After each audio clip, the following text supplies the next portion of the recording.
y santa palabra del Señor. Aleluya. Gloria a Dios. Sí.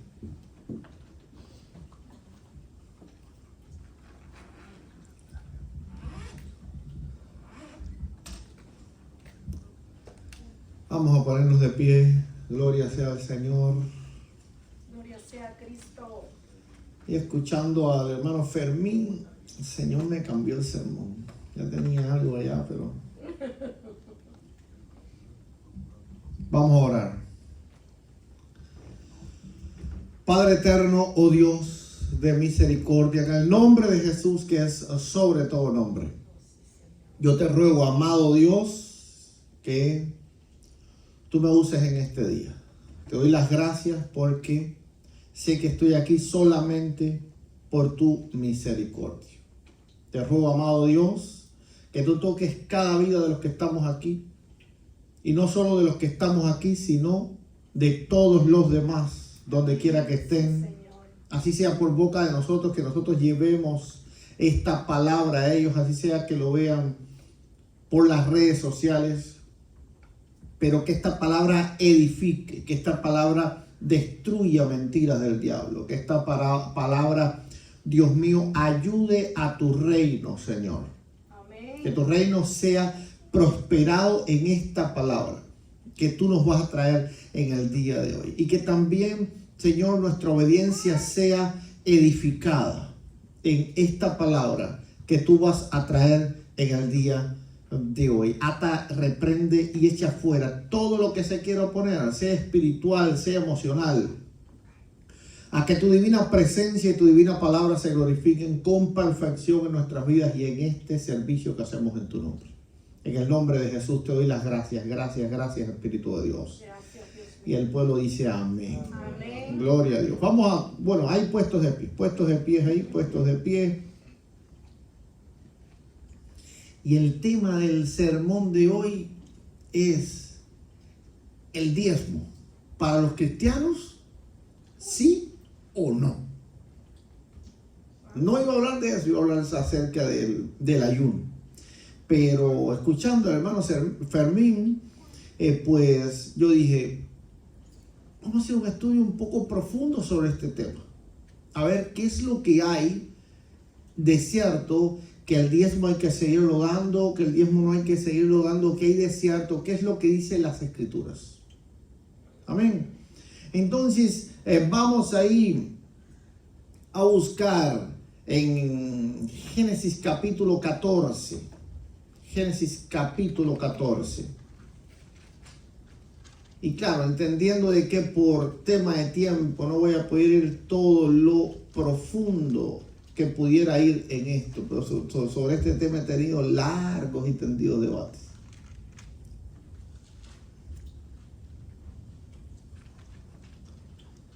¿Se van a poder hacer preguntas después? Las preguntas que gustes. Porque los dos temas, el diezmo y lo que es también el ayuno, el santísimo, hay muchas preguntas. Las que guste, las que guste. Salgan de aquí sin ningún tipo de dudas. Yo me traje por acá un bolígrafo, yo me había traído un bolígrafo, pero desapareció. No, está aquí. Ok. Vamos a ver. Vamos a leer ahí en el verso 17. Dice el Señor, leemos en el nombre del Padre, del Hijo y del Espíritu Santo. Cuando volvía de la derrota de Quedorlaomer y de los reyes que con él estaban, salió el rey de Sodoma a recibirlo al valle de Sabé, que es el valle del rey. Entonces Melquisedec, el rey de Salem y sacerdote del Dios Altísimo, sacó pan y vino y le bendijo diciendo: bendito sea Abraham del Dios Altísimo, creador de los cielos y de la tierra, y bendito sea el Dios Altísimo que entregó tus enemigos en tu mano. Y le dio a Abraham los diezmos de todo. Vamos a tomar asiento. Oh, gloria al Todopoderoso. Alabado sea el Señor. y esto lo voy a decir en paréntesis, ven a mi hijo usando la kippah, no porque seamos judaizantes, sino porque por familia somos judíos, es como algo de nación y no como algo, pues, de nuestra fe, ¿verdad? No creo en nada de eso de judaizar el cristiano. Ok, entonces vamos a ir a la Biblia. Dice,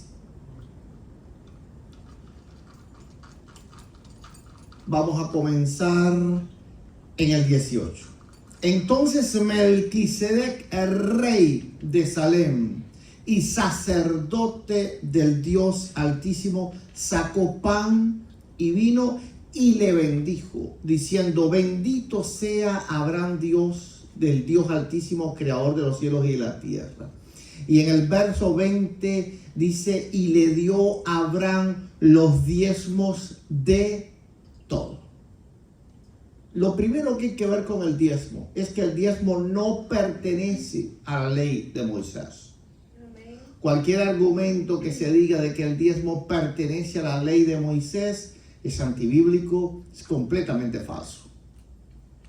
Porque el diezmo existía antes de la ley de Moisés. Y todo lo que preexiste a la ley de Moisés no fue abolido en la ley de Moisés. Por ejemplo, todos los demás mandamientos estaban antes de la ley de Moisés. El único mandamiento que está en la ley de Moisés que no estaba antes es el Saturday, el Shabbat. Y por ende es el único que fue eliminado o que los cristianos no cumplimos. Todos los demás están. Todos en la ley, al final, cualquier pregunta va al final. Ok, porque tal vez lo que te voy a explicar ya te saca de la duda. En la ley está, por ejemplo, no robarás, pero eso lo vemos también antes de la ley. Los ladrones eran castigados, de hecho, en esa escena. Abraham persigue a unos ladrones. Ok, los idólatras, ahí vemos a la mujer de Jacob. Ok, entonces también está: no tendrás dioses ajenos delante de mí. Ok, todos los demás, ¿verdad? No dirás falso testimonio, no tomarás la mujer de tu, ni la mirarás, y vemos Dios interviniendo para que Sara no durmiera con el faraón. Es decir, todos los demás mandamientos que existen, a no ser el sábado, estaban antes de la ley de Moisés. Y por lo tanto, cuando la ley de Moisés es derogada en el nuevo pacto, entonces no se deroga lo demás. Por ejemplo, el sacerdocio que nosotros tenemos hoy lo tenía Abraham. Tú puedes venir hoy como cristiano al lugar santísimo, es decir, tenemos libre entrada, conforme ahí nos explica Hebreos en el capítulo 10, al lugar santísimo a buscar misericordia. ¿Por qué? Porque tú eres sacerdote conforme Apocalipsis 1:6. Eso mismo era Abraham. Abraham era un sacerdote. Abraham realizaba sacrificios, hacía altares. Jacob era un sacerdote. Isaac era un sacerdote. Todos eran sacerdotes antes de Moisés. Cuando llega Moisés, entonces solamente una familia, una casta sacerdotal, una línea sanguínea de una tribu muy específica podían realizar estas cosas. Cuando llega el nuevo pacto, ¿qué es lo que hace? El nuevo pacto regresa todas las cosas al tiempo de Abraham y al tiempo de los patriarcas. Gloria a Dios, santo. Porque en el tiempo de Abraham, en el tiempo de los patriarcas, por ejemplo, vemos a Job, donde él ofrece sacrificio por sus hijos. No había una figura sacerdotal que intermediaba. Amén. Amén.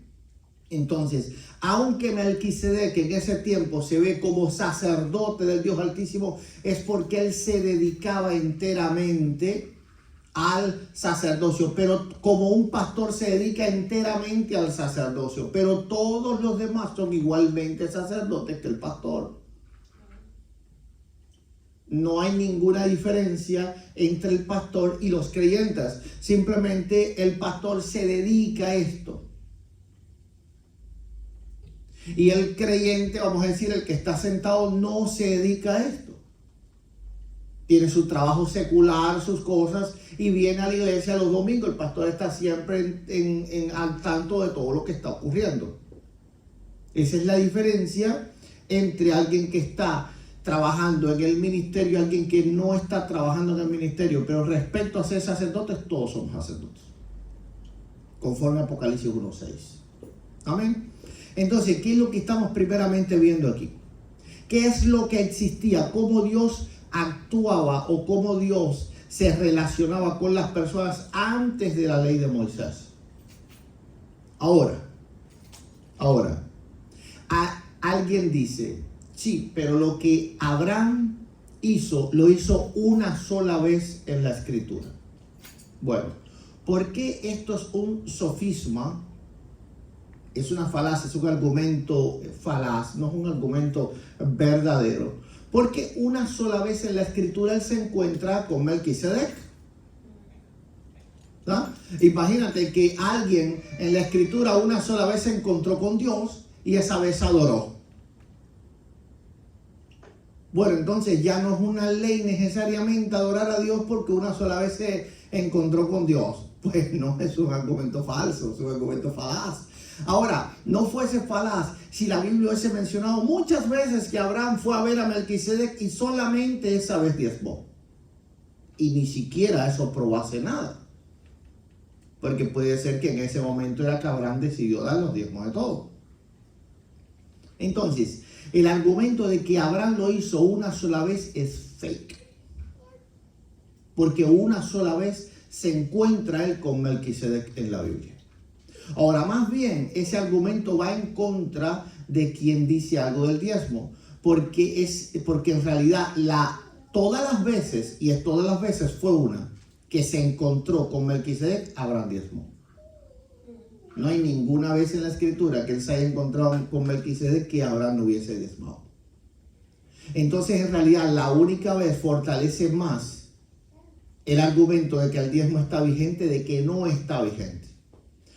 Porque qué casualidad que se encontró con él y enseguida le dio el diezmo de todo. Ahora, el otro argumento falaz, por ejemplo, yo he estudiado bien ese tema, yo no he encontrado un solo argumento verdadero. No hay ni uno solo, y los voy a explicar uno tras uno. Cuando hablo verdadero no quiere decir que sea verdad, porque la persona puede estar diciendo verdad porque eso es lo que cree. Cuando hablo verdadero es que el argumento se sostenga. Así yo no esté de acuerdo, yo digo, ok, yo no estoy de acuerdo con eso, pero ese argumento se sostiene. ¿Verdad? Quiero un orden lógico, se sostiene, quiero un orden escritural, se sostiene. ¿Cuál es el otro argumento que hay aquí? Y es que Abraham diezmó botín de guerra. Y si es el otro asunto que hay en el tema. Dice, no, pero es que Abraham no estaba diezmando de su salario, estaba diezmando de el botín de guerra.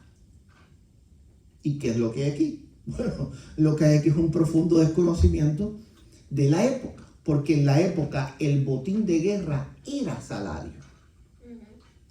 De hecho, Abraham no le entrega a los reyes de Sodoma y Gomorra el salario de los que iban con él. Ok, porque él les tenía que pagar su parte del botín de guerra. Entonces, lo que Abraham estaba haciendo es sacando de su cheque, del que le habían pagado la semana, y haciendo el cheque del 10%, porque ese era su salario. Vamos a verlo. Dice, entonces el rey de Sodoma dijo a Abraham, dame las personas y toma para ti los bienes, porque ya él sabía que no le correspondían. ¿Por qué no le correspondían? Porque era salario de Abraham. Ahora dice esto, y respondió Abraham al rey de Sodoma, he alzado mi mano, Jehová Dios altísimo, creador de los cielos y de la tierra, que desde un hilo hasta una correa de calzado nada tomaré de todo lo que es tuyo, para que no digas yo enriquecí a Abraham. Es decir, Abraham no quería como que le debía algo a él o le pagó algo, era su patrón en ese momento, no. Dice, excepto solamente lo que comieron los jóvenes y la parte es el salario. Y la parte de Aner, Escol y Manré, los cuales tomarán su parte.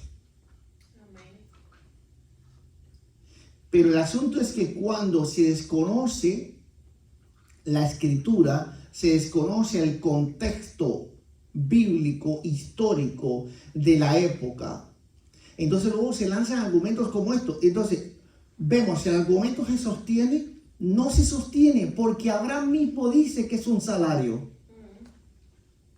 Y por eso no le podía tocar la parte a ellos. Es como ahora, imagínense que ustedes vienen aquí a ayudar en la iglesia. Yo les digo, mira, vengan acá, vamos a arreglar aquí, vamos a hacer unas reparaciones aquí. Cuando terminemos el trabajo, yo les quiera pagar. Y ustedes digan, no quiero, pero ustedes traigan 2 o 3 ayudantes con ustedes. No, yo no, el salario mío no me lo des, pero bueno, a ellos sí hay que pagarlo. A ellos sí, pues yo no tiene nada que ver con esto. Entonces, ¿qué es lo que estaba diciendo Abraham? Que él no podía tocar la parte que no era de él. Ahora, hay algo más importante. De la parte que es de él, él no pudo darlo todo. ¿Por qué no pudo darlo todo? Porque había una ley divina que se lo prohibía. Él podía regalar el 90%, pero ese 10% no. Ahora, ¿por qué Abraham sabía que ese dinero era de Dios? ¿Por qué ese dinero no lo enriquecía a él? Porque no era de él. Abraham dio todo lo que le podía enriquecer, es decir, el 90% que era de él era su salario. Y lo cual era mucho, porque era junto a una ciudad. Literalmente estaba agarrando una pequeña fortuna. Pero ¿por qué él no le dio el 100% a los reyes de Sodoma y Gomorra? ¿Y por qué él no sintió que los reyes de Sodoma y Gomorra lo estaban enriqueciendo con ese 10%? Porque cabalmente él sabía que ese no era de él. Ok, entonces, aquí vemos, si respetamos la escritura, simplemente, si respetamos la escritura, vemos ciertamente que Abraham tenía una convicción completa, número 1, de que lo que estaba recibiendo era un salario y que no podía tocarlo porque era de los que habían venido con él. Él tocaba el de él. Y número 2, que el 10% no le correspondía ni a él ni a los reyes de Sodoma. Y que no le estaba pidiendo favores a los reyes de Sodoma porque el dinero no era de él, era de Dios. Ahora, hay algo importantísimo aquí, y es que Abraham diezma espontáneamente. Cuando tú diezmas espontáneamente, cuando tú haces cualquier cosa de forma espontánea, es porque tú crees que está correcto. Ahora, yo te pudiera convencer a ti a hacer algo. Yo te pudiera decir, mira, vamos a diezmar el 20%. Vamos a darle el diezmo al 20%. Entonces mira, porque el 20% tú vas a recibir doble bendición y todas las cosas que yo puedo inventar. Ahí entonces tú vienes en obediencia a lo que yo estoy diciendo y lo haces. Pero ahí no ocurrió eso. Ahí no ocurrió eso. Noten que Abraham lo hace espontáneamente. Cuando tú haces algo espontáneo es porque tú sabes en tu corazón que eso está correcto. De otra forma estaba pasando aquí una cosa. Escuchen, miren esto que es tremendo. Número 1, Abraham sabía de dónde venía ese dinero. Ese dinero venía de Sodoma y Gomorra y esos lugares no estaban buenos. Sus lugares no estaban buenos. No por gusto Abraham dice, yo no quiero salario de este patrón. Dice que imagínense lo que había en Sodoma y Gomorra. Abraham dijo, no, allá el loco de mi sobrino Lot que se metió allí. Pero yo no quiero nada que ver con esta gente. Ahora pongan atención a lo que ocurre. Porque si Abraham no está plenamente seguro de que ese dinero era pertenencia, era propiedad de Dios, Abraham estaba entregándole a un sacerdote de Dios un dinero que era mal habido. Porque era de Sodoma y Gomorra.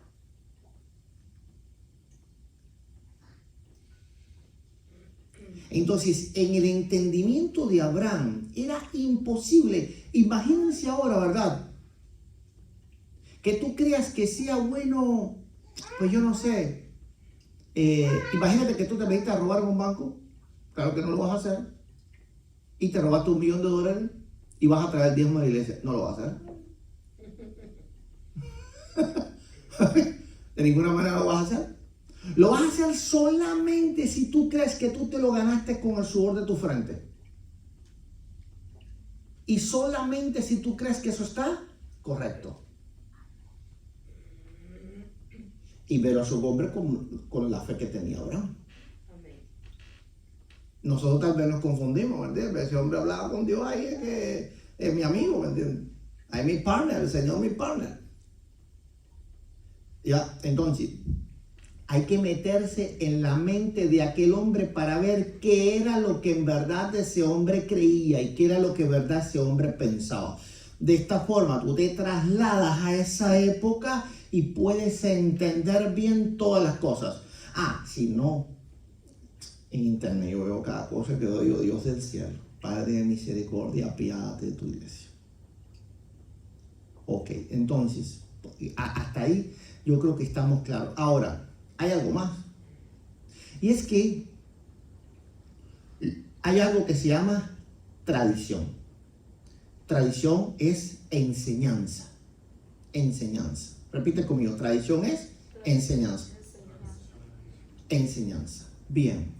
¿Qué mi hermano Fermín le va a enseñar a sus hijos de la fe? Lo más probable es que no le va a enseñar nada que no esté completamente seguro de que es correcto. ¿Verdad? Mi hermano Alan, ¿qué le va a enseñar a sus hijos? Le va a enseñar a sus hijos lo que cree absolutamente que está correcto. ¿Qué le voy a enseñar a mis hijos? Lo que creo absolutamente que está correcto. Ahora, ¿qué enseñanza transmitió Abraham a su descendencia? Cuando vamos a Génesis capítulo 28, vemos a su nieto diezmando.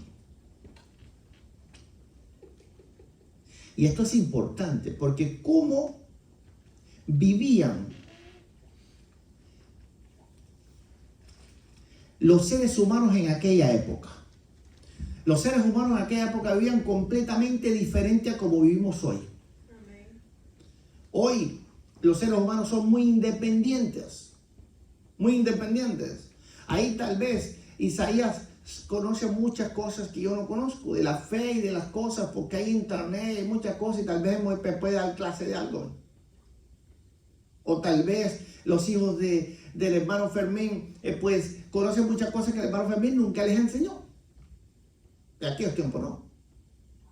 En aquellos tiempos el jefe de familia era el patriarca y él era el que enseñaba y todo el mundo iba pero derechito por donde él decía. Por lo tanto, lo que aprendió, lo que hizo Jacob, solo pudo haber venido de una fuente y fue Isaac. Y lo que enseñó Isaac claramente vino de una sola fuente y ese fue Abraham. Ahora no. Ahora puede ser que un padre actúe de una forma y el hijo completamente lo contrario. Porque las sociedades han creado todo esto. De que los hijos se rebelen contra lo que enseñan los padres. Pero en aquel tiempo no. En aquel tiempo de ninguna forma. Imagínate la obediencia que tenía Isaac a Abraham. Que Isaac iba a dejar que Abraham lo matara. ¿O cómo tú crees que ocurrió aquello del sacrificio? ¿Cómo tú crees que un hombre anciano que no podía llevar las leñas ya iba a obligar a un joven que era fuerte? Porque Isaac no era así, no era así. Isaac se agarró y se puso todas las leñas y subió montaña arriba. ¿Para dónde vamos, padre? Vámonos. ¿Cómo tú crees que se puso sobre las leñas para que su padre lo sacrificase? Una obediencia absoluta.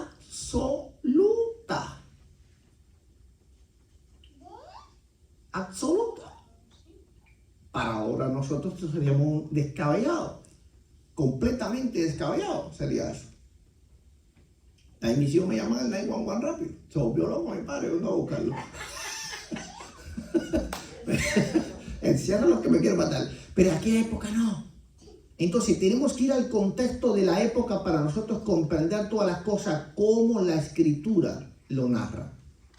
No como el propio entendimiento de la época que estamos viviendo vemos las cosas. Hay que verla como aquellos antiguos la veían. Entonces un hijo completamente obediente, Isaac, tuvo que haber enseñado lo que Abraham le enseñó a ¿quiénes? A sus hijos. Y más los hebreos eran así. Eran familiares, por eso Abraham le busca esposa a Isaac. ¿De dónde? De los hebreos, y por eso Jacob trabaja duramente por una mujer de los hebreos. Ellos no andaban, ¿no? Que soy mexicano, pero me cayó bien una hondureña. Pues no había con eso. Es decir, ellos eran por ahí. Por eso subsistían los pueblos en aquella época. Porque eran muy cerrados en su manera de ser. Ya, ¿por qué hay que entender todo esto? Bueno, porque entonces ahora comprendemos lo que está pasando aquí. Dice.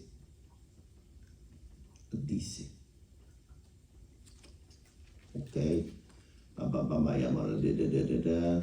Génesis 28, Dios aparece, soñó, donde quiera. Ok, no me recuerdo del verso específico de que Génesis 28.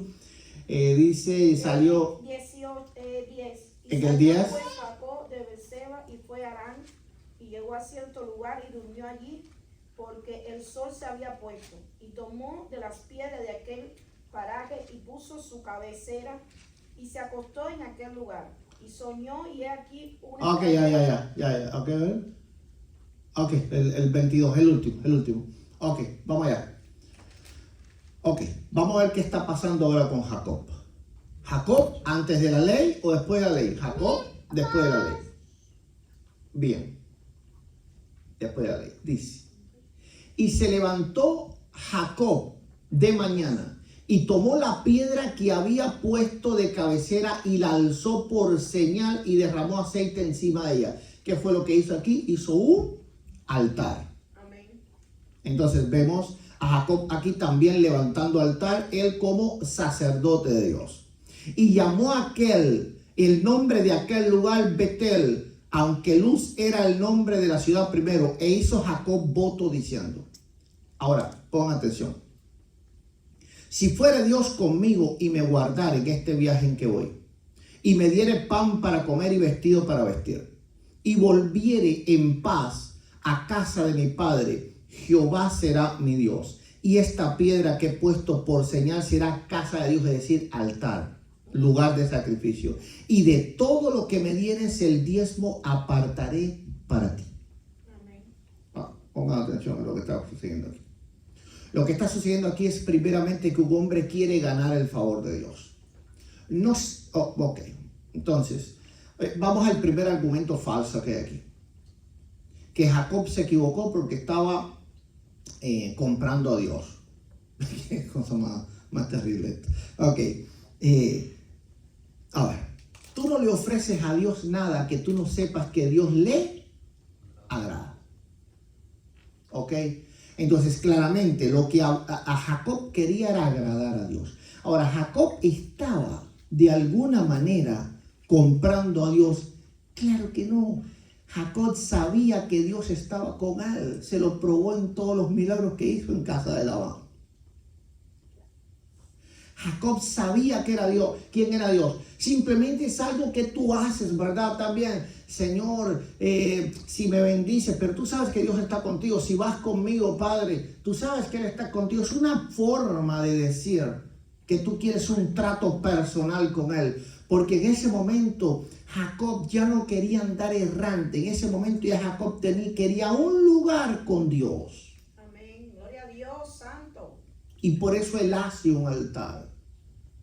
Porque el altar es el lugar del encuentro con Dios. Amén.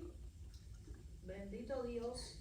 Entonces simplemente ese era como el sello del matrimonio, vamos a decir de esta forma. Jacob se estaba de alguna manera casando con Dios en esa forma. Y esos eran sus votos matrimoniales. Pero Jacob sabía que Dios estaba con él. sin lugar a dudas. Dice, si volviera en casa, y aquel él iba ¿a qué? A pedirle perdón a su hermano. Entonces, ¿quién vemos aquí? Vemos un Jacob arrepentido, un Jacob convertido. Y el Jacob convertido, ¿qué es lo que hace? Le diezma a Dios. El Jacob convertido ahora no piensa solamente en él. El Jacob convertido ahora piensa en agradar a Dios. Y el Jacob convertido que ahora piensa en agradar a Dios, ¿qué es lo que le promete? Dale el diezmo de todo. Ahora, ¿de qué botín de guerra había ahí? Ninguno, y ahí no sirve el botín de guerra.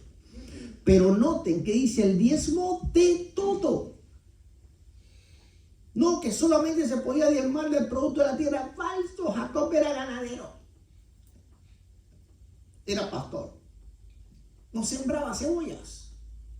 Entonces vemos en un tiempo que todavía el pueblo de Israel no era agricultor, y en ese tiempo, ¿qué se hacía? Se comerciaba con lana, se comerciaba con especies.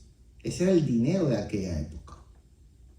Y por eso entonces después Israel diezmaba en especies, porque la especie era el dinero de aquella época, se hacían los trueques. La gente no le pagaban. ¿Tú crees que un billete acuñado ahí con Moisés ahí en el medio? Pues no, eso no había. No había. Y a la gente pobres, a los trabajadores tampoco se les podía pagar en moneda. Porque la gente dice, no, pero habían piezas de plata. La pieza de plata era el salario de 10 años, obrero. Ok, entonces, ¿cómo único se le podía pagar a un obrero? Con especies. Ahí tú vas a trabajar, tú vas a tener tu arroz, tus frijoles, tu trigo, para hacer tus tostillas ahí. Hacer las baleadas ahí. Ok, entonces de esa manera ellos ganaban. Y por eso entonces que luego el pueblo de Israel trae sus diezmos en especias, en el producto de la tierra, porque eso era lo que ellos ganaban. No ganaban plata ni oro. Y si volviere en paz a casa de mi padre, Jehová será mi Dios. Ahora, ¿tú crees que ya Jehová no era su Dios? Amén. No. Simplemente era una manera de sellar un pacto. Y era algo que se hacía. ¿Por qué? Porque Jacob se acuerda de algo, y es que un día Abraham pactó con Dios. Ahora entonces, ¿qué hacía el nieto obediente? Aquí hay que hacer lo que hizo mi abuelo. Hay que hacer lo que hizo mi abuelo. ¿Y qué fue lo que hizo mi abuelo? Mi abuelo pactó con Dios. Entonces ahora yo me voy a poner aquí, voy a hacer tal, pam, pam, pam, pam, pam. Y aquí mismo yo pacto con Dios. ¿Y qué le voy a ofrecer? Le voy a ofrecer la 10ª parte de todo lo que me dieres. Y por eso es el diezmo, porque el diezmo es cuando tú crees que Dios te ha dado algo.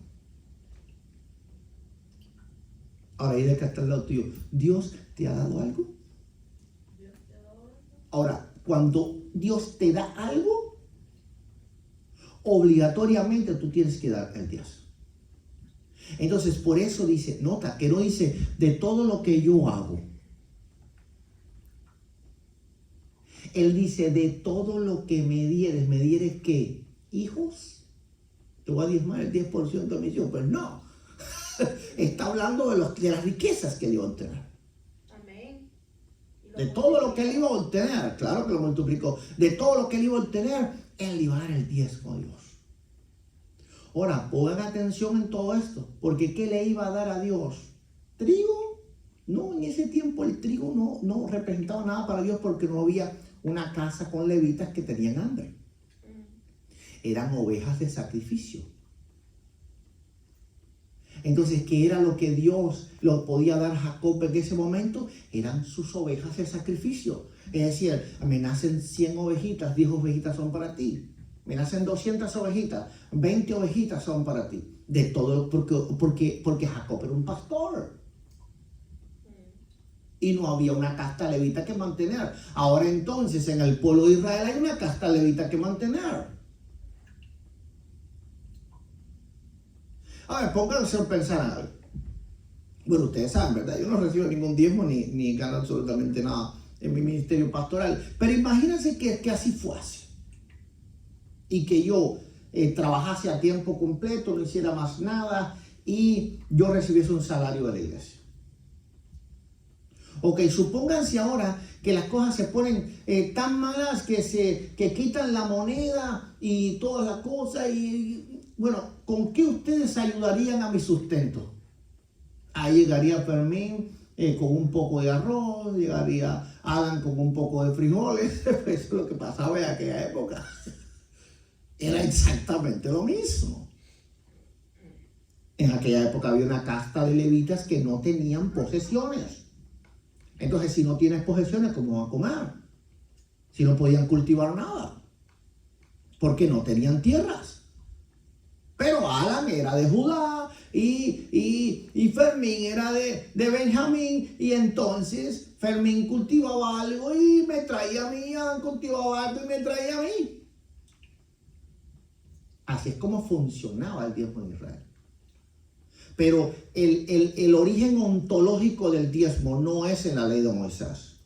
Y aquí vemos que tanto el abuelo como el nieto, los dos lo practicaban. Y eso te dice claramente que era una tradición, que era una enseñanza familiar.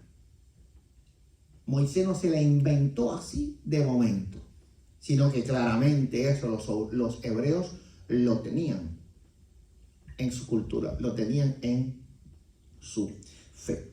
Ahora, bien, el otro problema. ¿De quién era el diezmo? El diezmo era de los pobres. ¿El diezmo de quién era? La pregunta que siempre me hago es, ¿de dónde se sacan que el diezmo es de los pobres? Porque eso no existe en la Escritura. Es decir, eso no existe. Y cuando dice, no, es que el diezmo es de los pobres. Y si tú le preguntas, ¿y dónde está ese texto? No está. Lo más cercano es Deuteronomio 14, creo, ¿no? No, y ahora vamos a Deuteronomio 14. Eso no es de los pobres porque ese es el tercer diezmo. Había 3 diezmos. Es lo más cercano a lo que me refiero. Sí, yo sé, pero ese no es el diezmo. Ese no es el diezmo, ese no es el mandamiento del diezmo. Habían 3 diezmos en Israel. Claro, habían 3 diezmos. Entonces, el mandamiento del diezmo, es decir, el 10% de todo lo que tú ganas vas en Israel, era para los levitas, primero para Dios, antes de nacer la casta de los sacerdotes, de los levitas. Dios dice, ese dinero es cosa consagrada a mí. El 10% es consagrado a mí, eso es mío. Ahora, ¿ese dinero iba para los pobres? Pues claro que no. Cuando Dios dice en Malaquías, me han robado, no dice, ¿por qué no le dan a los pobres? Dice, ¿para que haya alimento dónde? En mi casa. ¿De dónde la agarran? Se lo inventaron literalmente. Por eso yo digo que yo no he visto ni un solo argumento que sea sostenible. Porque número 2, o no conocen cómo funcionaba el antiguo pacto, o número 2, se están literalmente inventando, sacando haces de abajo de la manga. Porque, por ejemplo, vamos a ir, cuando leemos Levítico, vamos a Levítico, vamos a Números 18:2. Sí, vamos a Números 18:2.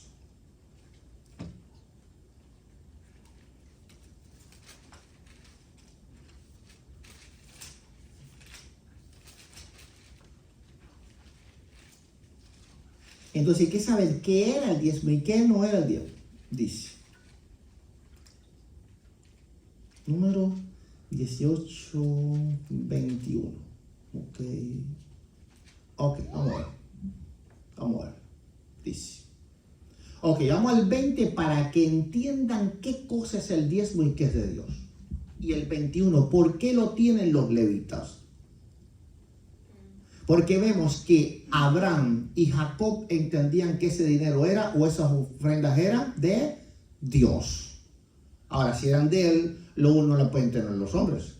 Eran de él. En aquel tiempo, Dios las tomaba en base de sacrificios. Pero ahora, vamos a ver qué pasa. Dice el 20. Y Jehová dijo a Aarón, de la tierra de ellos no tendrás heredad, ni entre ellos tendrás parte. Yo soy tu parte y tu heredad en medio de los hijos de Israel. Es decir, yo soy tu propiedad, por lo tanto, lo que a mí me pertenece es tuyo. Entonces, el origen ontológico del diezmo no es mantener a unas personas simplemente. El origen ontológico del diezmo es que el tesoro de los levitas, ¿quién era? Era Dios. La herencia de los levitas, ¿quién era? Era Dios. La herencia de Rubén era su tierra. La herencia de Judá era su tierra. La herencia de Benjamín era su tierra. Era su tierra. Pero ¿cuál era la herencia de Leví? Era Dios. Ok, entonces dice, he aquí, yo he dado a los hijos de Leví, que dice algunos diezmos, Todos los diezmos. parte de los diezmos, un poquito de los diezmos, la cuarta parte de los diezmos. Dice, todos los diezmos en Israel entero. ¿Qué dice? Por heredad. Es decir, cuando alguien firma un testamento y dice, esto es tuyo, no puede llegar después alguien y decirlo, vamos a darle a los pobres y todo así, claro, quédate con lo mío, no, yo no voy a comer a partir de ahora. No. El pueblo de Israel, según cuando fue creciendo, tuvo que sacar otros diezmos para esas personas que se iban quedando pobres. Porque luego entonces, recordemos que el pueblo de Israel es una nación. Es una nación. Es como nosotros aquí en esto. ¿Nosotros qué hacemos para sostener a los pobres? Los impuestos. Entonces ese tercer diezmo no era un diezmo, era unos impuestos. Ya Dios tenía un IRS en aquella época. Sí, pero sigue diciendo por su... No, déjame. Ok. Entonces, ya Dios tenía en aquella época un IRS. Y de ese IRS, entonces Él le daba a los pobres. Inclusive hasta los levitas tenían que diezmar. Porque era un salario para ellos.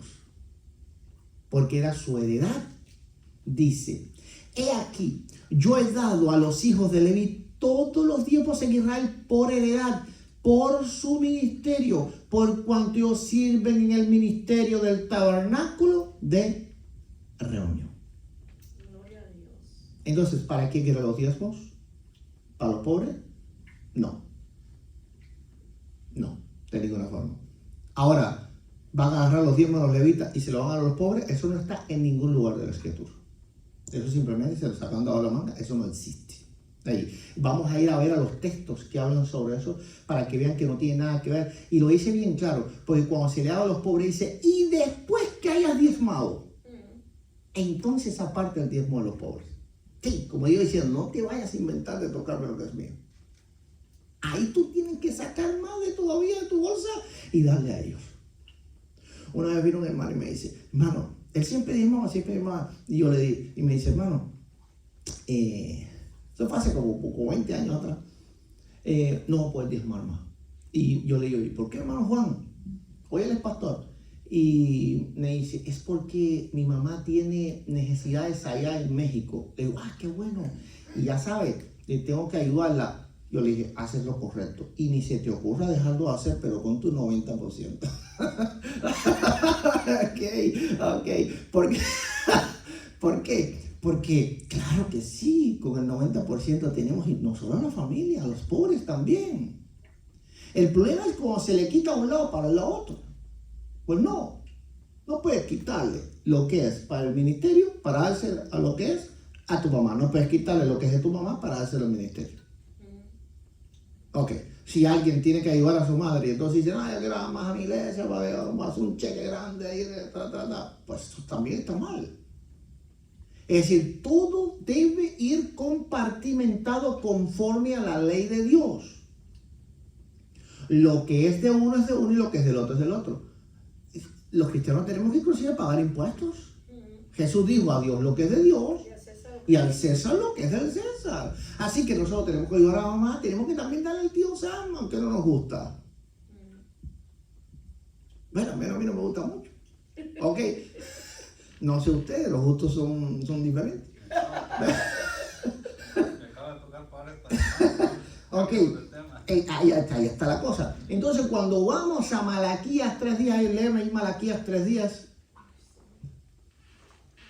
Cuando vamos a Malaquías 3:10, vamos a ver que una palabra muy importante allí. Pero hermano, esto hay que estudiarlo profundamente, porque el problema es, ¿tú vas a creer conforme a la habladuría o tú vas a creer conforme a lo que dice la Escritura?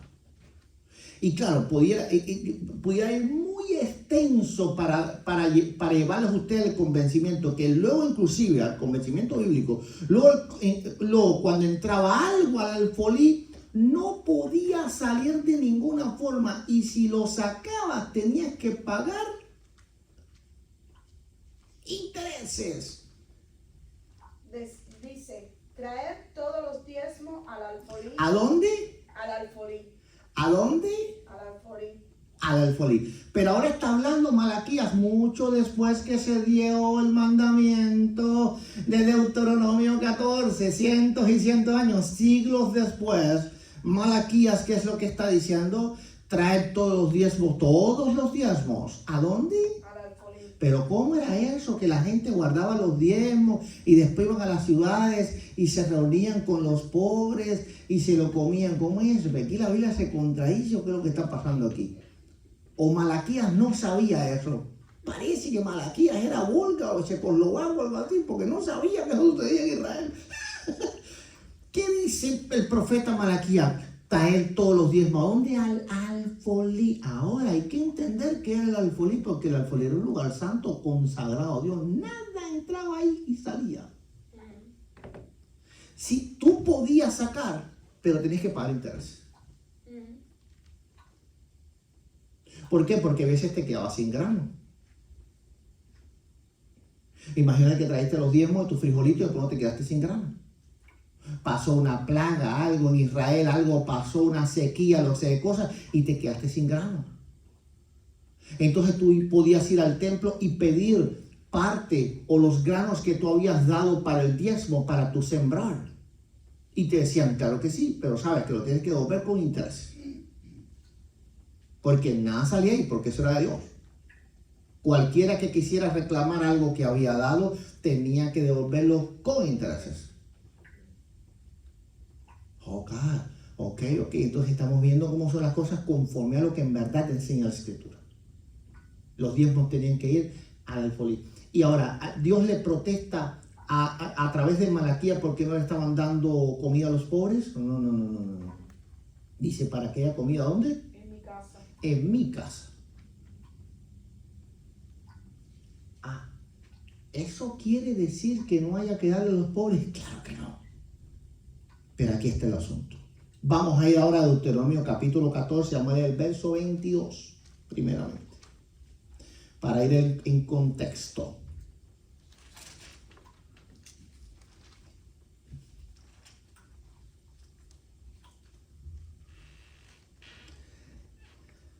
Deuteronomio 14, verso 22 dice: indefectiblemente diezmarás todo el producto del grano que rindiere tu campo cada año, y comerás delante de Jehová tu Dios en el lugar que le escogiese para poner allí su nombre. Ahora dice, el diezmo de tu grano, de tu vino, de tu aceite y las primicias de tus manadas y de tus ganados, para que aprendas a temer a Jehová tu Dios todos los días. Es decir, esto fue un segundo diezmo impuesto para el temor de Dios.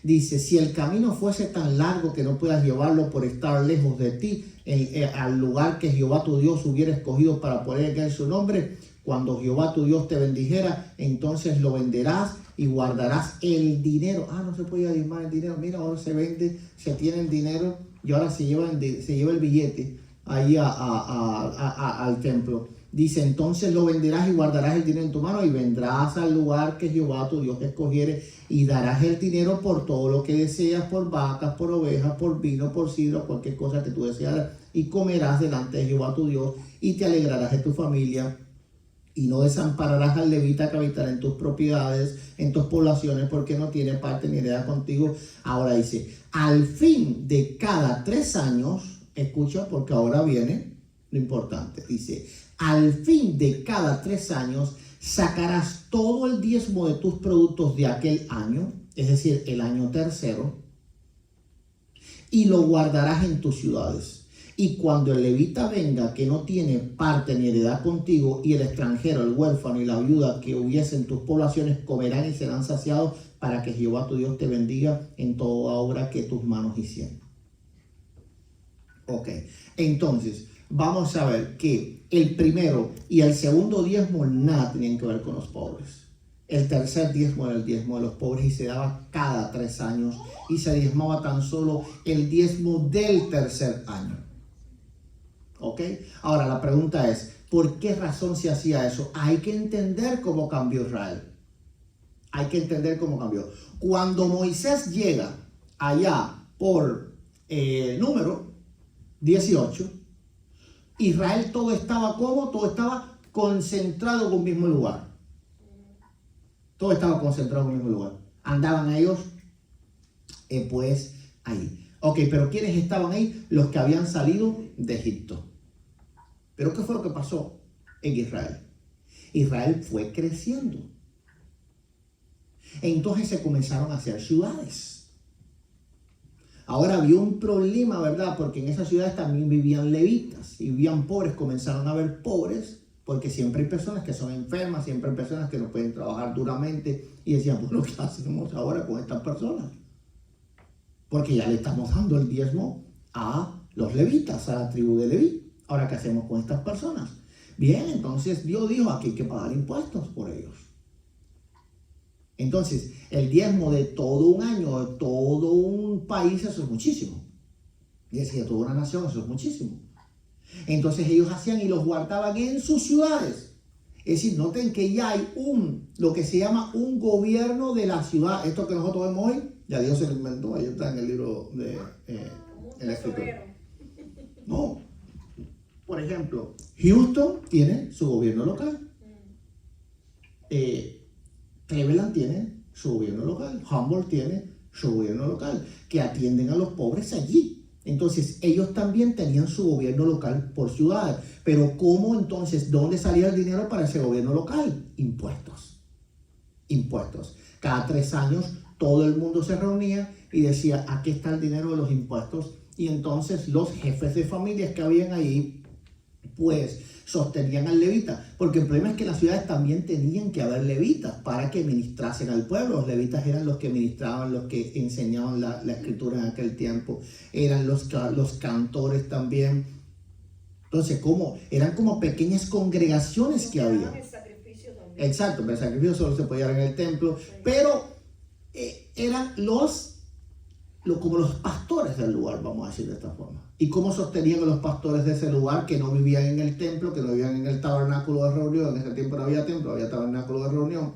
Lo sostenían con ese diezmo que se daba de finalizar el tercer año. ¿Era el diezmo primero? No, no era el diezmo primero. Entonces, el diezmo de los pobres, fake. Había un diezmo de los pobres verdadero. Pero el diezmo era de los pobres, falso. Completamente falso. También lo vemos con vos cuando van Ru a recoger, que vos siempre decías que dejaban espiga para los pobres que vinieran atrás a recoger. Claro, ese es otro, que eso ya no era un diezmo, ¿verdad? Eso era cuando hacían la cosecha, que no podían, ¿sabes? Que ahora tú recoges y vuelves otra vez. Ellos no, ellos sí recogían y no podían volver a recoger. Lo que se le quedó, ahí se quedó para los pobres. Era una manera también que ellos ayudaban a los pobres que iban surgiendo, y a los enfermos que iban surgiendo en sus ciudades. Entonces, ¿qué es lo que queda demostrado hasta ahora?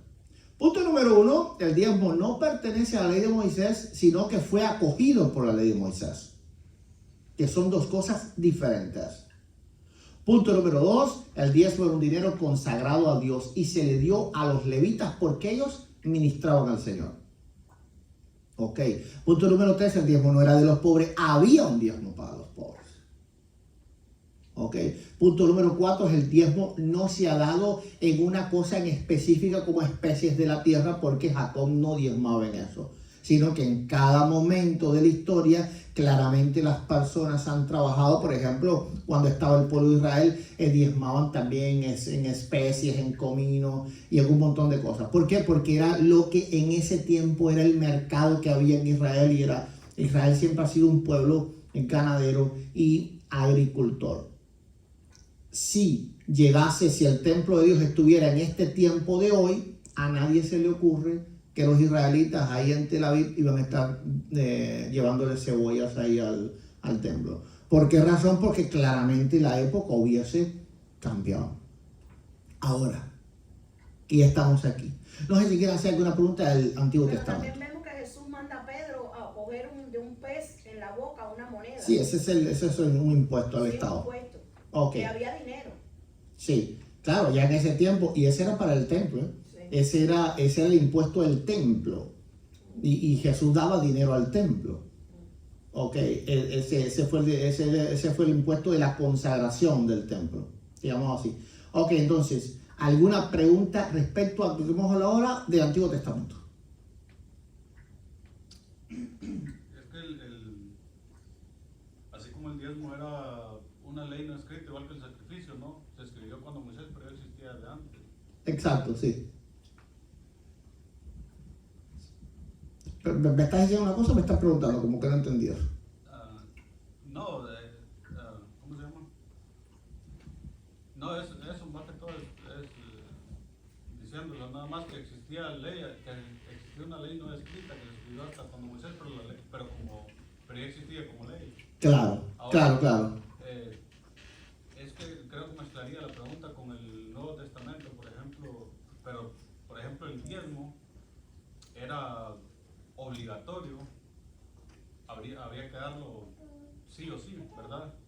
Porque en el Nuevo Testamento ya parece diferente, pero por eso digo, no mezclar ahorita el antiguo con el nuevo. Ok. A ver, partamos de algo. Importante esto.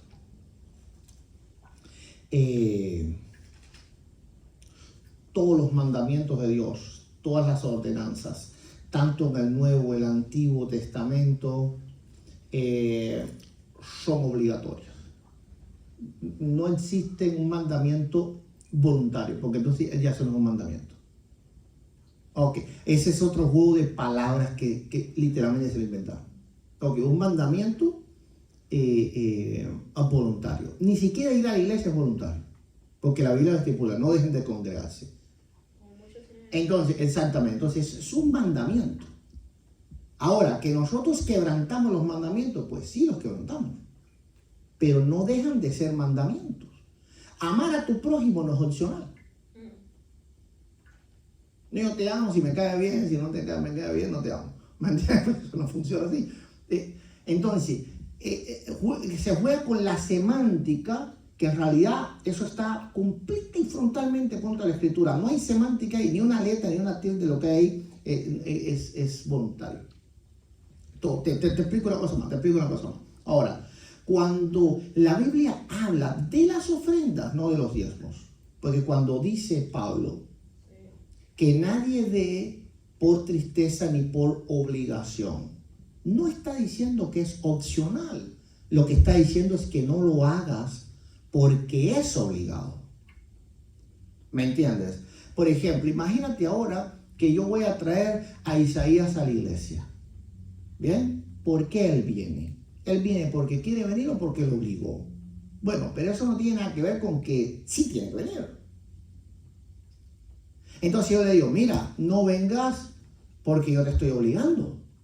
Porque Dios ama cuando tú vas a la casa de Dios alegremente.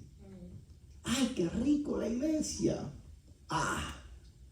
¿Cuánto dicen así los domingos por la mañana? ¡Qué rico!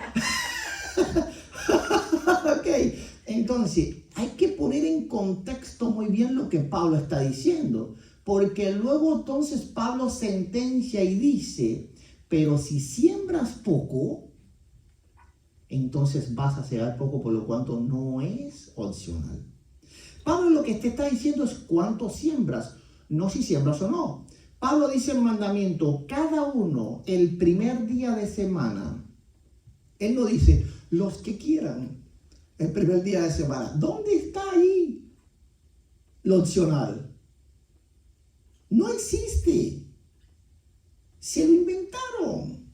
Pablo dice, cada uno el primer día de la semana parte algo. Para que cuando yo venga, entonces no haya corre. Ay. Ok, entonces, ¿qué es lo que está dando Pablo? Un mandamiento. Cada cual, cada uno. Quiere decir, todos de forma individual. No, los espirituales cada primer día de la semana, o los que quieran hacerlo, no. Ahora, ya después que Pablo dio el mandamiento, entonces está diciendo, nadie dé por tristeza o por obligación. Porque Dios ama, no dice al que da. Dios ama al dador alegre, porque había que dar. Ahora, el problema es, ¿lo ibas a dar alegre o lo ibas a dar triste? Pero Pablo no dice nunca opcional allí. Si Pablo dice que cada uno separe algo el primer día de la semana. Como la mujer que dio todo lo que tenía. Sí, la viuda. Pues me imagino que en tristeza, no creo que haya estado alegre de dar todo lo que tenía, pero sin embargo, eso la recompensó muchísimo. El mismo Jesús dijo, dio más que todos ellos, porque ellos dieron de lo que les sobraba más. Ella dio de No, ella no lo dio en tristeza. A ver, ok. No, ella no ha dicho que lo dio en No, sí. No, Okay. me refiero no a tristeza por de haber dado, sino que me imagino. Oh, ya, que le dolió. Ok. Sí. Con toda seguridad, le dolió. Pero Pablo cuando habla, él mandaba recoger una ofrenda para llevar a Jerusalén. Sí, ahora voy a entrar en eso. Pablo Sí. no era pastor. Voy a entrar. Vamos a ver por eso. Déjame ir por parte. No, pues si no me enredas el asunto aquí, pero me da por donde vamos. Ok. Entonces aquí hay que ir por parte para entenderlo todo. Entonces cuando Pablo habla, primeramente, porque eso es... No, a ver, el diezmo, él te dice, el diezmo sí, es vigente. Pero el asunto es que en el Nuevo Testamento es opcional. Y yo digo, ¿de dónde es que sacaron eso? A ver, una cosa es la gracia de Dios y otra cosa es la opción. Por ejemplo, si en el Antiguo Testamento yo robaba, me apedreaba. En el Nuevo Testamento yo robo y el Espíritu Santo me dice, mira, arrepiente, eso está mal. Ok, eso está mal, ahí ponte en el corazón, ahí, sí, esto está mal, Padre, perdóname. Y si yo vengo ahora a ustedes y les digo, hermano, he robado, ¿verdad? Ok, claro, gloria a Dios. Ustedes, ¿cuál es la labor de ustedes? Restaurarme. Pero si hubiese sido en el Antiguo Testamento, ¿cuál es la labor de ustedes? Apedrearme. Pero espérate, ¿eso quiere decir que no robarás es opcional? Pues no, porque no existen mandamientos opcionales. Lo que existe es gracia y misericordia. Hay libre albedrío, pero al no hacerlo uno tiene consecuencias, ¿no? Si hay consecuencias, no. Oh, ok, mira. El libre albedrío siempre ha existido. Dios le dijo a Adán y Eva, si comes, vas a morir. Ok, ellos pudieron haber elegido no comer. Pero, ¿qué es lo que pasa? Ellos comieron, quebrantaron una ley. Entonces, ¿era opcional para ellos comer o no comer? No era opcional. ¿Existe la opción de que se puede hacer algunas cosas? Sí, pero no es opcional respecto a que tú quebrantes o no quebrantes. Cuando tú quebrantas, tú estás delinquiendo delante de Dios. ¿Me entienden? Entonces, hay que separar la obligatoriedad de la gracia y la obligatoriedad de las consecuencias. En el antiguo pacto, tú le fallabas a Dios. Cuando tocaban esas dos trompetas de Número capítulo 10, eso tenía que haber estado ahora. Todo el mundo era para el tabernáculo a congregarse. No, que me quedé, no, nada, es pedrado ahí. Ahí mismo. Entonces, pero ahora, el cristiano, ven a la iglesia, ven, que así vamos, que estilota, gloria a Dios, hoy no, mañana sí. Pero eso quiere decir que cambió lo que Dios quiere, Dios no cambia.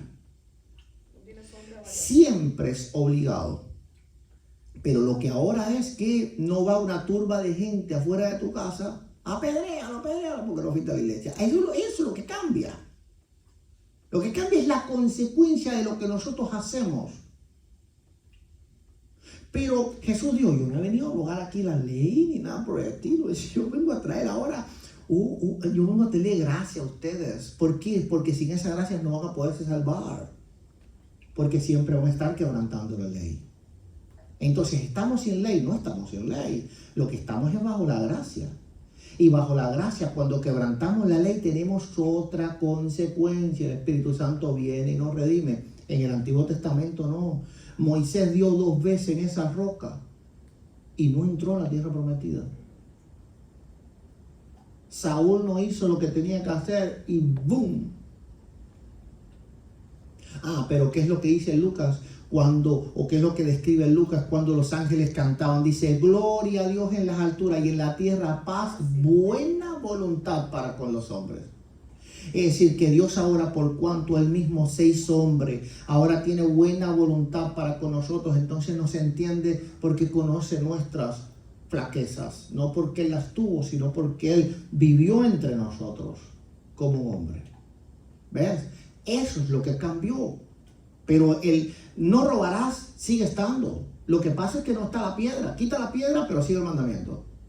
No cometerás adulterio. Quita la piedra, sigue el mandamiento. No dirás falso testimonio. Quita la piedra, pero sigue el mandamiento. Dale lo que es de Dios. Quita la piedra, pero sigue el mandamiento. Ahora, entendiendo eso, ¿verdad? Podemos comprender qué es lo que dice el Nuevo Testamento. El otro problema es que dicen que en el Nuevo Testamento las cosas eran por ofrendas voluntarias. Nada que eso, sino todo lo contrario. Lo busco ahora. Vamos a ver qué era lo que pasaba en el Nuevo Testamento y qué era lo que la iglesia entendía en el Nuevo Testamento. Vamos a ir a Hechos capítulo 4, verso 32. Vamos a empezar en Hechos capítulo 4, verso 32. Y por razones de tiempo no poder hiper profundo, realmente la cuestión de las finanzas en la Biblia podemos estar 7, 8 horas hablando de esto. Pero no quiero que me apedreen. Ok. Se me va a olvidar que estamos en la gracia. Dice, y la multitud de los que habían creído eran de un corazón y un alma, y ninguno decía ser suyo propio nada de lo que poseía, sino que tenían todas las cosas en común. Y con gran poder los apóstoles daban testimonio de la resurrección del Señor Jesús, y abundante gracia era sobre todos ellos. Así que no había entre ellos ningún necesitado, porque todos los que poseían heredades o casas las vendían y traían el precio de lo vendido a la iglesia.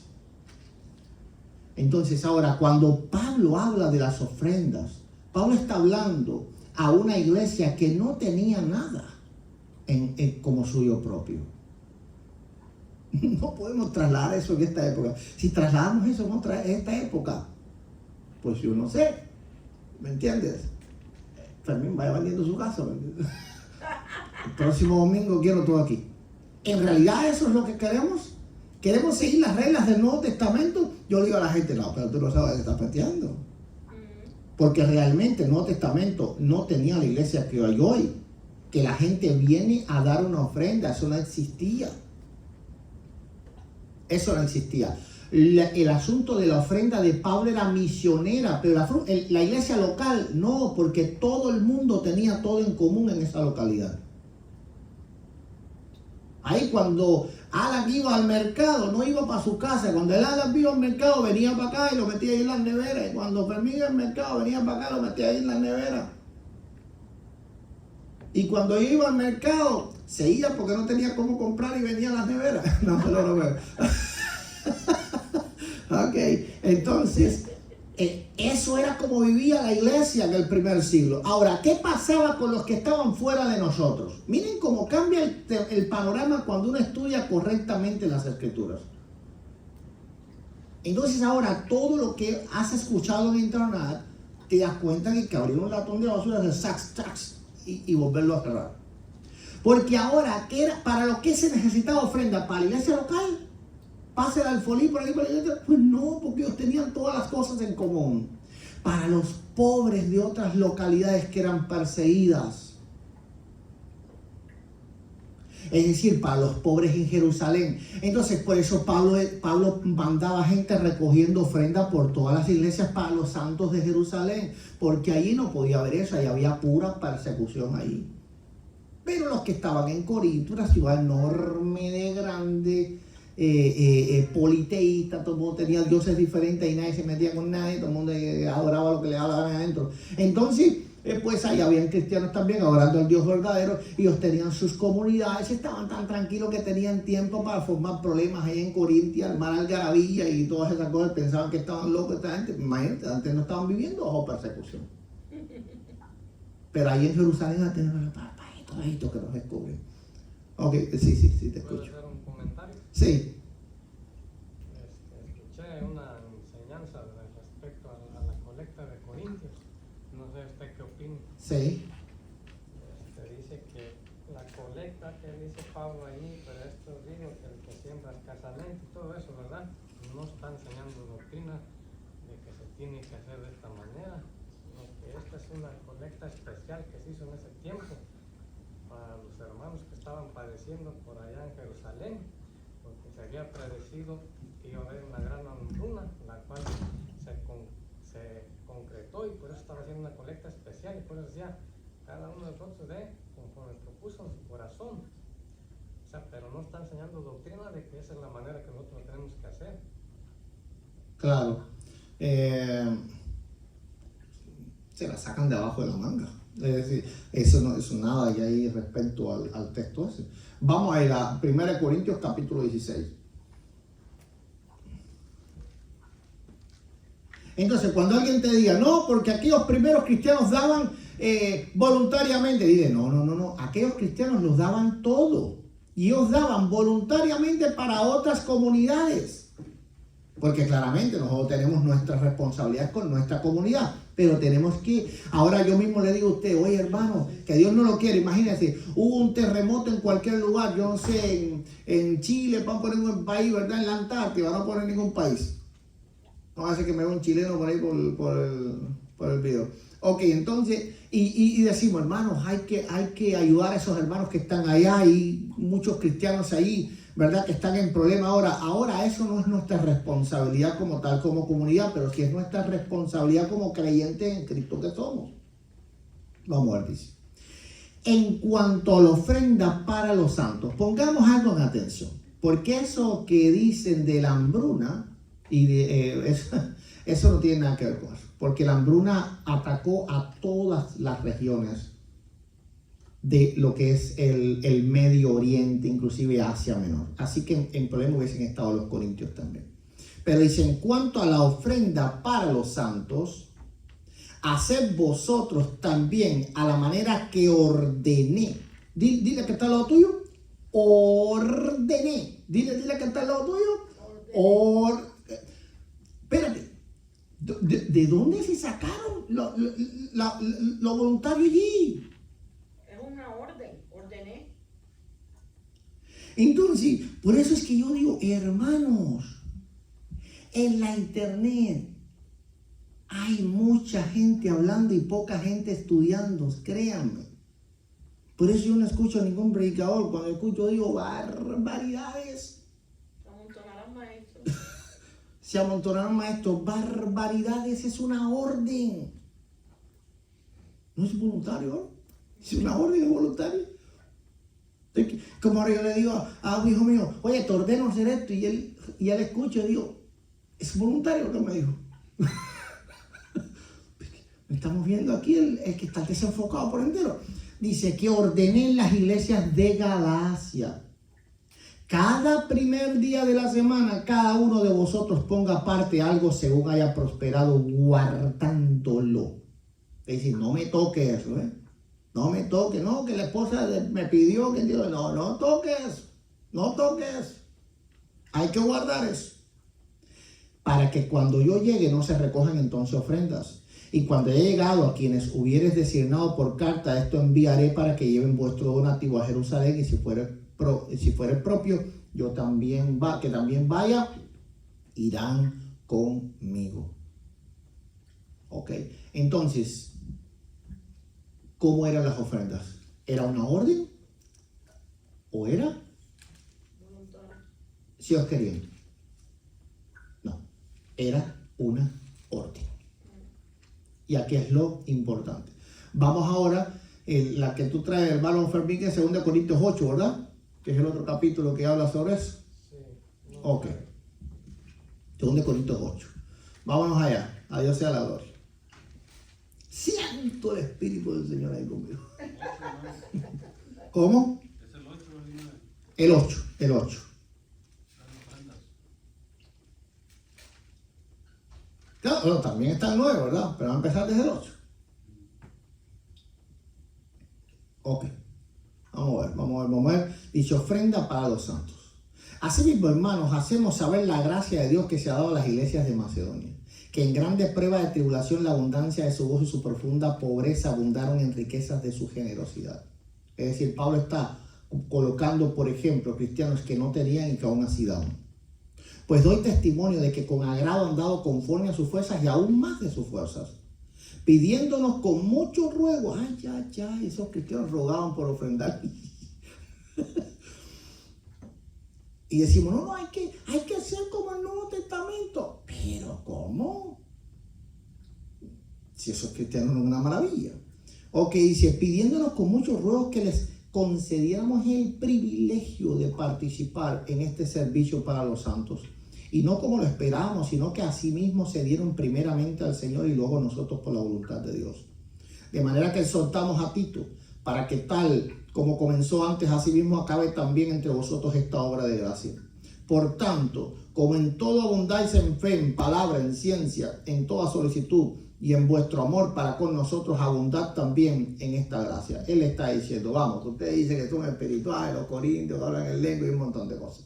Comiencen también a poner por obra lo que creen. No hablo como quien manda, sino para poner a prueba y por medio de la diligencia a otros también la sinceridad del amor vuestro. Miren cómo él habla inteligentemente. Porque ya conocéis la gracia de nuestro Señor Jesucristo, que por amor a vosotros se hizo pobre. Noten que le pone al Señor Jesús, pareciese, si esto lo predica un predicador de la prosperidad, y se está manipulando a la iglesia. Le está poniendo a Jesús como pobre para manipularlo. Ok, dice, siendo rico, no, Pablo le está hablando inteligentemente, para que vosotros con su pobreza fueran enriquecidos.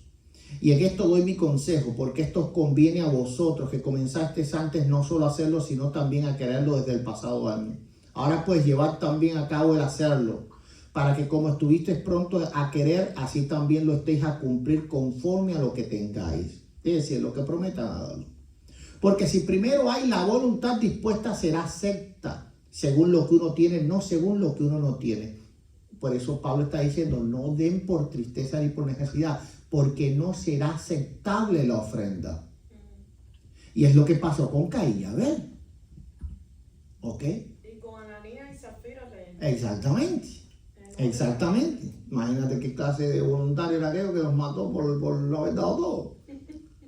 Es decir, ok, dice, pues a la verdad, ok, vamos a ver. Y dice, pero gracias a Dios que puso en el corazón de Tito la misma solicitud por vosotros. Pues la verdad recibió la exhortación, pero estando también muy solícito por su propia voluntad, partió para ir a vosotros. Y enviamos juntamente con él a un hermano cuya alabanza del evangelio se oye por todas las iglesias.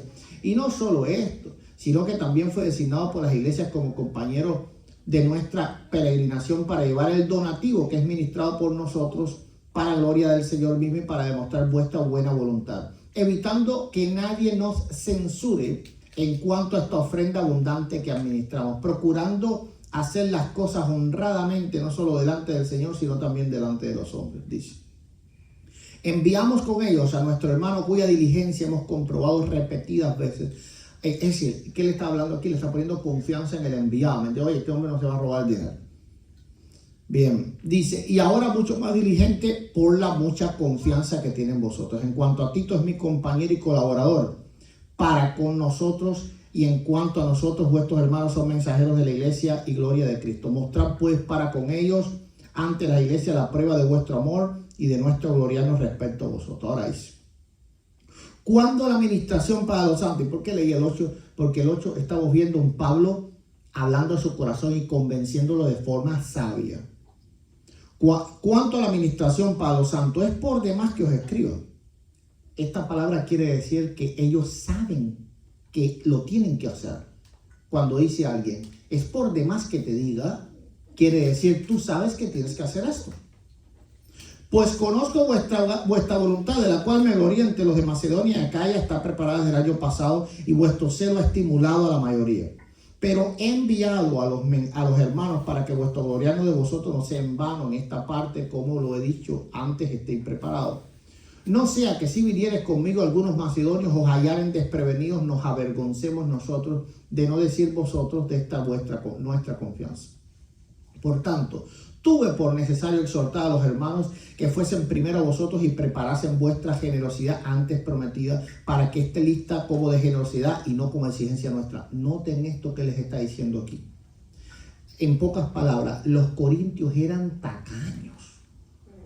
Inclusive no le querían dar a Pablo. Pablo decía, despojo a otras iglesias por causa de ustedes, por servirlos a ustedes. Entonces Pablo les está hablando cariñosamente, pero en pocas palabras les está diciendo, envío a esto porque yo no confío en ustedes. Es decir, cuando yo vaya... Por eso decía que lo recogieran antemano, para cuando él llegara no hubiera pleito. Claro. Entonces él inteligentemente está diciendo, les voy a mandar, no, porque yo sé que ustedes lo quieren hacer, ¿me entiendes? Pero ahora por favor hagan lo que prometieron, Si no, entonces vamos a quedar en vergüenza todos.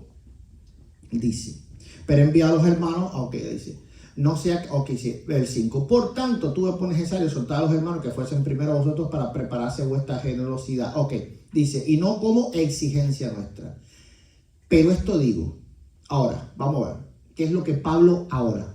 Ahora, ya que Pablo los convenció, les dio el tequete, que los movió para acá, les movió para allá, les abrió el corazón, ahora le va a decir las cosas como son. Ahora vamos a ver, dice. Pero esto digo, el que siembra escasamente, también segará escasamente. Y el que siembra generosamente, generosamente segará. Bien, este verso 6 elimina por completo la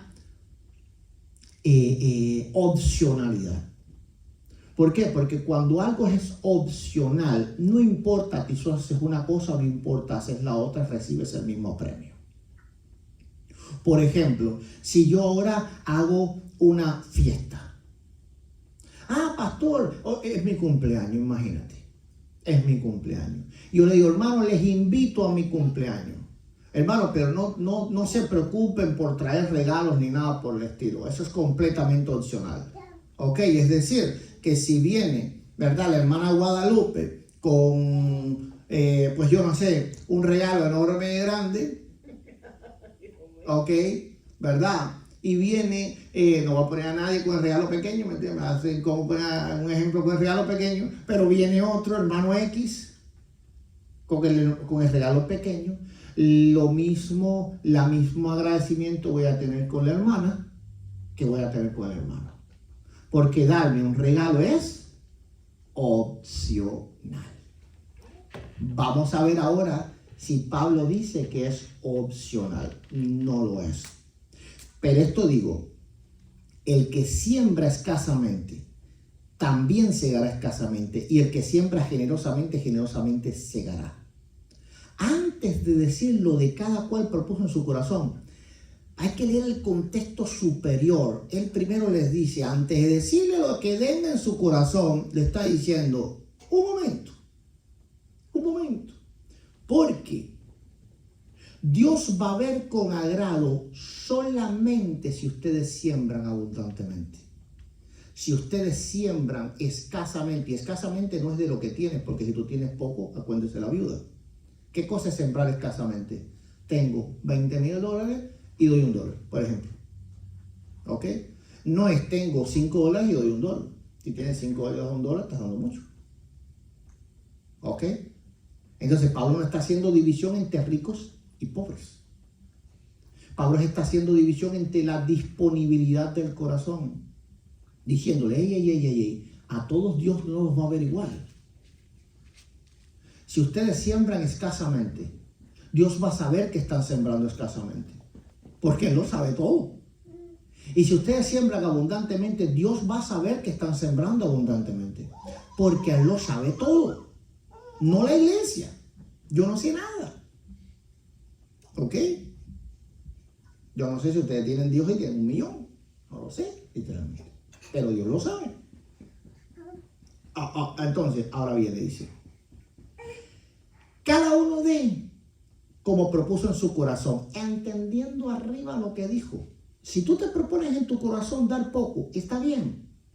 Pero ya sabes que Dios va a ver que estás sembrando poco. Si tú te propusiste en tu corazón dar mucho, está bien. Pero Dios sabe que tú estás dando mucho. Y conforme a como tú te propongas en tu corazón, Dios te va a tratar. Ahí no hay opcionalidad. ¿Por qué?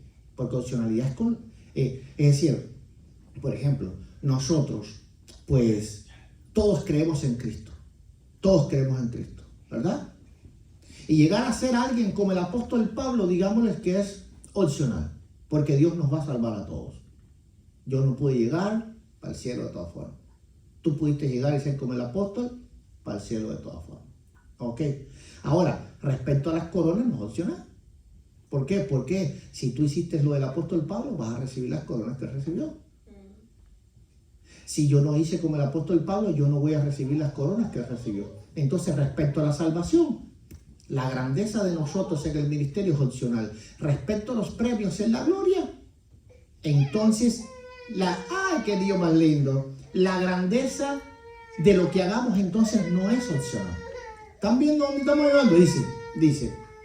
Dice, cada uno de como propuso en su corazón, no con tristeza ni por necesidad, porque Dios ama al dador, alegre, dice el 8.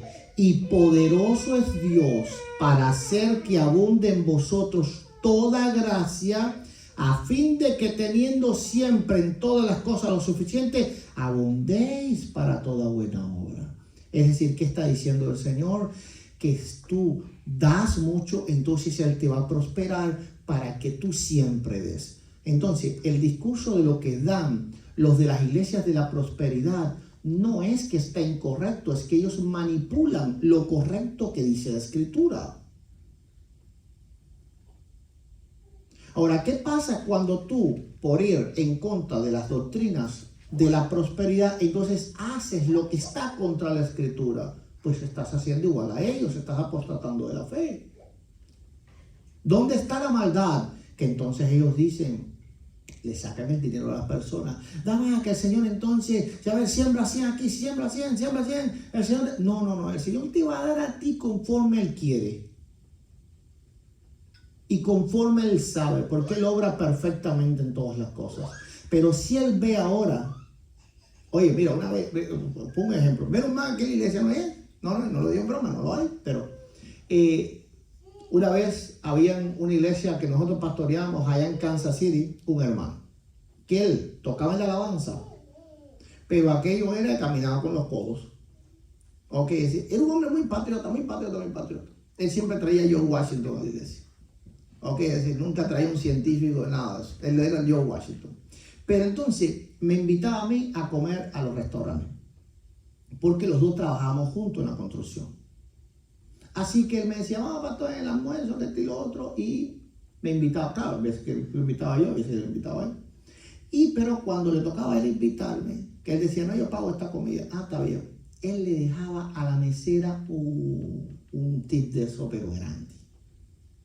Y yo miraba así y yo decía, este hombre va y deja $1, él no fallaba, es decir, de la ofrenda, $1, siempre. Que le da más a la gente que la cosa. Y entonces iba a la mesera y le hacía suan. Porque ya sabe, la mesera muy risueña, ¿me entiendes? Que de lo otro, todo bien, ¿me entiendes? Entonces, ahí es donde tú dices, aquí hay un problema. Porque hay veces que a nosotros nos cuesta más trabajo dar en la hora del Señor que fuera de la hora del Señor. Aparte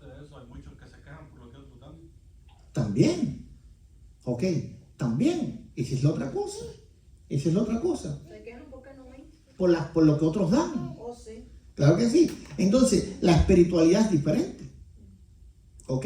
Dice, como está escrito, repartió Dios a los pobres, su justicia permanece para siempre. Y al que da semilla, al que siembra y pan al que come, proveerá y multiplicará vuestra sementera y aumentará los frutos de vuestra justicia. Por lo tanto, si hay promesa exactamente igual como en el Antiguo Testamento. Esto no ha cambiado, porque el asunto es que Dios no cambia. ¿Qué dice Malaquías?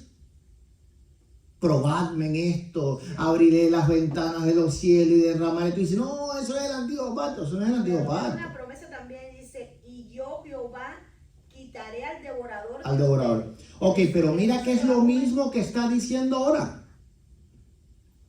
Dice, y el que da semilla al que siembra, es decir, Dios, y paga al que come. Pablo está diciendo simplemente que Dios es el que provee todas las cosas. Proveerá y multiplicará vuestra sementera y aumentará los frutos de vuestra justicia, para que estéis enriquecidos en todo, para toda liberalidad, la cual produce por medio de vosotros acción de gracias a Dios, porque la administración de este servicio no solamente suple los santos falta, sino que también abunda en muchas acciones de gracias a Dios. Claro, porque por ejemplo, cuando se está sosteniendo el ministerio, ¿cuántas personas no son ministradas a través del ministerio? ¿Cuántas personas no dan gracias a Dios por todas las cosas que reciben? Y muchas veces, ¿verdad? Mira, yo anteriormente, que estaba en denominaciones así más antiguas, antes de ser un pastor pentecostal, pues las iglesias que yo pastoreaba eran iglesias así antiguas, tenían esos bancos muy bonitos, antiguos y todo eso. Ok, yo me quedaba maravillado, porque yo me sentaba en esos bancos y yo decía, qué maravilla, pero todos estos bancos se hicieron con el esfuerzo de alguien. Porque a veces que pensamos que todas las cosas nacieron de la nada, pero no. Si hemos llegado hasta aquí, si el Evangelio ha llegado hasta aquí, es porque alguien aportó dinero para un misionero que fuera a México, que fuera a Cuba, que fuera a Honduras. Alguien dio. Y por eso entonces, hoy nosotros creemos. Entonces, por eso Pablo está diciendo, este asunto no es tan solo un asunto de que, hay que llenar la barriga a la gente porque tienen hambre. Esto es un asunto que glorifica a Dios. ¿Por qué? Porque el ministerio puede continuar. Y no sabe, mañana entra por ahí alguien que se quiere quitar la vida. Y con una sola alma así, ya hicimos más que todo lo que vamos a hacer toda la vida. Es decir, llevamos ahí arriba fruto más que todo lo que vayamos a hacer nosotros. Dice que hay fiesta en los cielos cuando alguien se arrepiente. Así que imagínate. ¿Me entiendes? Entonces, ¿qué es lo que hacemos? Y yo entraba, siempre yo llevaba horas de horas meditando en esas iglesias y decía, Dios mío del cielo. Y yo bajaba allá abajo a una biblioteca que había porque los americanos son muy ordenados, porque eran iglesias así americanas. Los americanos son muy ordenados y tenían las ofrendas y los diezmos de hace siglos atrás. Sí, el registro. Sí. Déjame decirlo a mi No, porque le dice la ofrenda a No, déjame. A partir de ahora nadie hable. No, es prohibido. Esto es ordenanza ahora, nadie hable. Ordenanza. Ok, no voluntario. Ok. Sí. No voluntario. Ok, yo lo voy a explicar, no te preocupes. Ok, entonces tenían ordenado los sobres de todas las personas con su firma y todo, ¿verdad? Con su firma y todo. Y veía las fechas, porque los americanos te ponen fechas en los sobres. Oh, wow. Esto es un diezmo hace 40 años, un diezmo hace 80. Tenían sobres del siglo XIX. Papel eso ya, es decir, de esos antiguos. Y yo decía, yo me maravillaba y decía, ¿cuánto esos hermanos se esforzaron para construir esto en aquella época? ¿Cuánto dieron? Y entonces ahí es cuando nosotros tenemos que entrar también en esa rueda que avanza, que hace avanzar el Evangelio para las generaciones que vienen detrás de nosotros. Y un día las generaciones que vienen detrás de nosotros, de alguna forma, van a aprovecharse de lo que nosotros estamos haciendo hoy. Posiblemente a través de ese niño que está ahí, van a aprovecharse. Porque uno no sabe, ¿verdad? A lo mejor él es un Billy Graham, un Gigi Ávila. No lo sabemos. Sí. Yo me recuerdo que oí el testimonio de la conversión de uno grande, no sé si fue Billy Graham, creo que fue Billy Graham mismo, no lo sé, que se convierte en que se entrega fuerte al Señor en un avión. Yo no sé, fue uno de los grandes predicadores del siglo XX.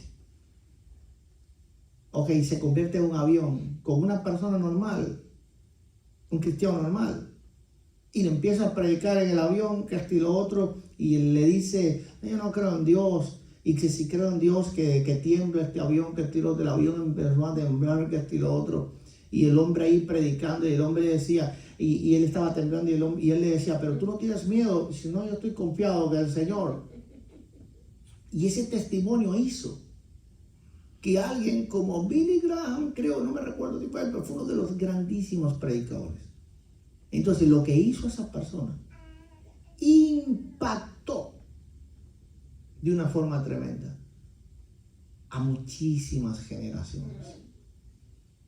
Pero eso es cuando nosotros pensamos en los demás. Ahí es cuando vimos realmente un cristianismo un cristianismo del reino, ¿verdad? Un cristianismo que piensa nosotros sí en los que vienen. Ok, no sé si tendrán una última pregunta, unas últimas preguntas sobre estos temas cualquiera. Ok, sí.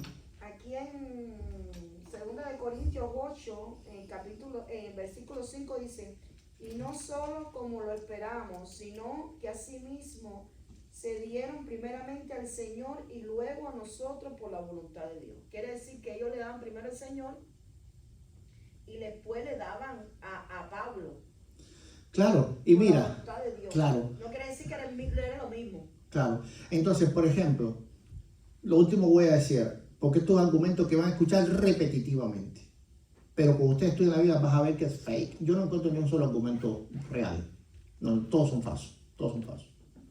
En el Nuevo Testamento la iglesia se sostenía en base a las ofrendas. Completamente falso. Ya hemos leído ya cómo se sostenía la iglesia. La iglesia sostenía una comunidad, lo tenían todo, era de todos. Eso es como se sostenía la iglesia local. ¿Ok? Porque entendamos que eran cristianos que estaban bajo persecución. Bien. Entonces, ¿para qué era la ofrenda? ¿Para sostener al pastor? No. Y el pastor tenía salario, porque Pablo lo dice. Pablo dice que a los ancianos tengan doble honor, especialmente a los que predican la palabra. Los ancianos en ese tiempo no eran viejitos, ¿me entiendes? Es una palabra que significa ministros. ¿Ok? Ok, entonces, ahora, ¿para qué eran las ofrendas que sí están en el Nuevo Testamento? ¿Para qué eran las ofrendas? Para afuera. Ahora, ¿por qué el diezmo no se enseña en el Nuevo Testamento en las cartas apostólicas? Aunque sí el Señor habla del diezmo. Dice, una cosa era necesaria una cosa sin dejar de hacer aquello. ¿Por qué no se enseña? Porque el asunto es que ellos vivían como comunidad primitiva. Ellos tenían todas las cosas en común. ¿Quién iba a diezmar? Si ahora mismo, ¿verdad? Ok, imagínate ahora, todos ustedes están en su salario y lo ponen aquí, yo traigo el mío y lo pongo aquí. Y bueno, a ver, llega una familia, ¿no? Yo necesito para comprar el pan, a ver, toma. ¿Cómo vamos a nosotros hablar de diezmo? Ok, entonces, ¿por qué no se hablaba del diezmo? Porque el diezmo fue derogado en ninguna manera. Eso no existe en el Nuevo Testamento. Una derogación del diezmo.